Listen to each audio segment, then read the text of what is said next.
CRD. Example, we will use the plant growth data in RStudio. Firstly, we have to load the plant growth data. Plant growth data is actually the results from an experiment to compare yields as measured by the dry weight of the plants obtained under a control and two different treatment conditions.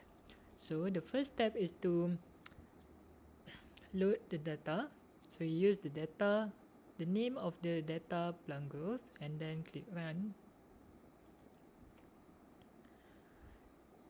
So you will see data plant growth here. Then what we do is to view the plant growth data. So we use the function view. So this is the weight of the plant and the group, control and treatment 1 and treatment 2.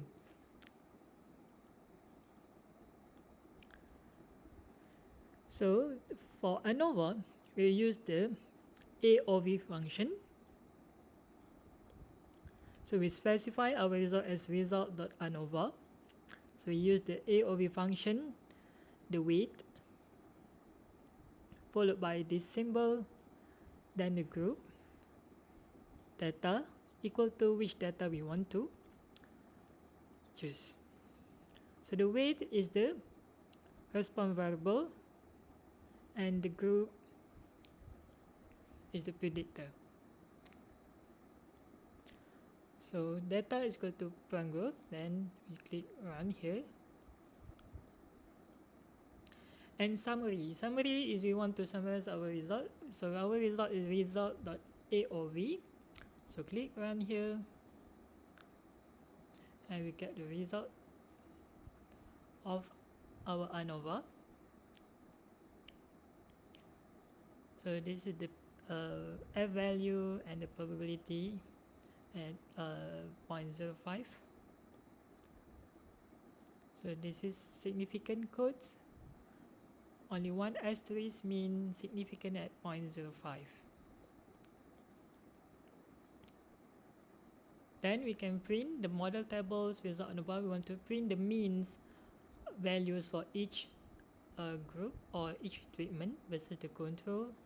So we use the print function here and then click run. So the result for each group, the control, treatment 1 and also treatment 2. Next, we'll use example 2. A researcher would like to investigate the effect of 3 different fertilizers on the yield of a crop. In gram, the experiment was conducted using CRD with 4 replications. So fertilizer 1, the yield, fertilizer 2, the yield, and fertilizer 3, the yield.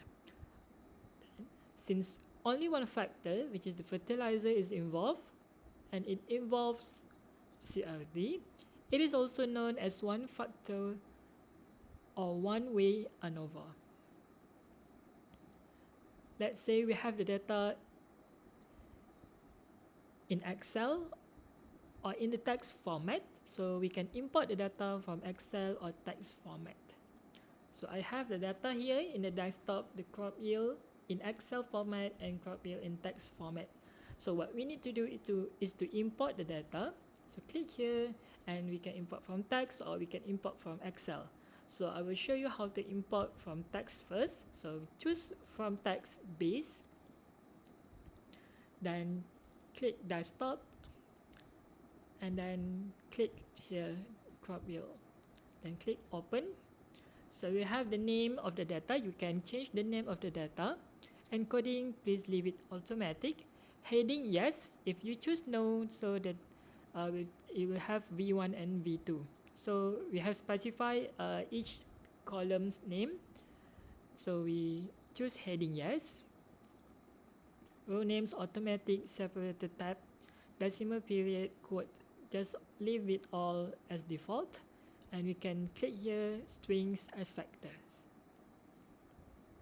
Then click import. So you have your data here, fertilizer and also yield. Then how to import data from Excel?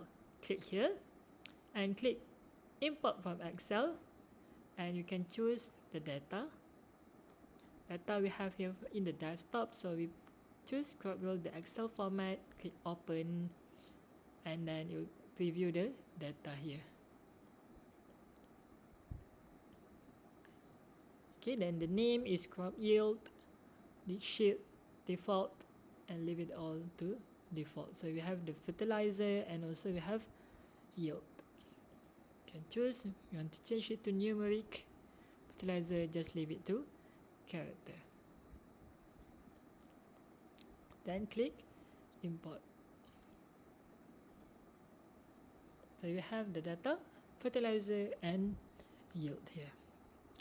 So back to our script here.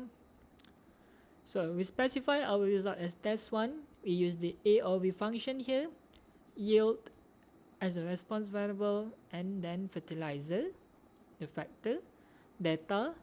The name of the data is crop yield according to what name we specified in the Excel or text file. Then click run here. And then we choose the summary test1 to see our Anova result. So the result of Anova is here, fertilizer, and it's significant at 0.001 significant levels. Then you can print the model table to get the mean values. So this is the mean values for each fertilizer, fertilizer 1, fertilizer 2, and fertilizer 3.